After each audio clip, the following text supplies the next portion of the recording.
বাসা আমার কাঠখড় ভীমপুর। কাঠখড় ভীমপুর। আপনি এই লাইনে কতদিন ধরে আছেন? 27 বছর। 27 বছর। আপনি কোথায় কোথায় এই অ্যাক্টিংটা করছেন? সারা অল বাংলাদেশ। অল বাংলাদেশ, মানে বিভিন্ন জেলায় যায় আপনি এসব করেন আর কি। আজকে হঠাৎ করে সান্তাহার কি মনে করে?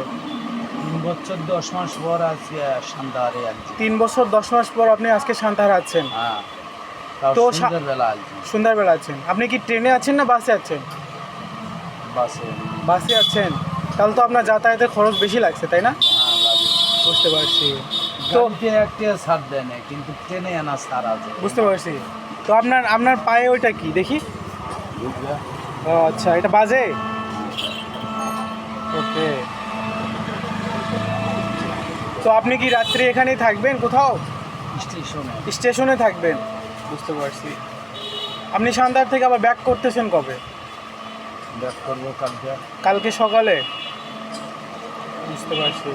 তো আপনাদের দলের কি আর কেউ নেই? আপনি শুধু একা?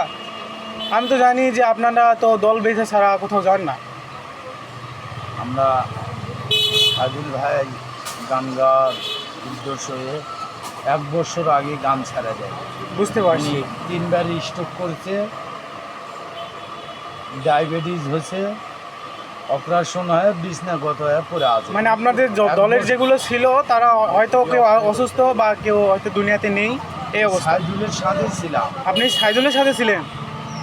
বাহ বাহ বাহ। সাইদুল গান বাজনা ছাড়া দিচ্ছে, ও ঢাকার থেকে ক্যাসেট করে আসে, উনি ছাড়া দিচ্ছে, আর আমি ধরে আছি। বাহ।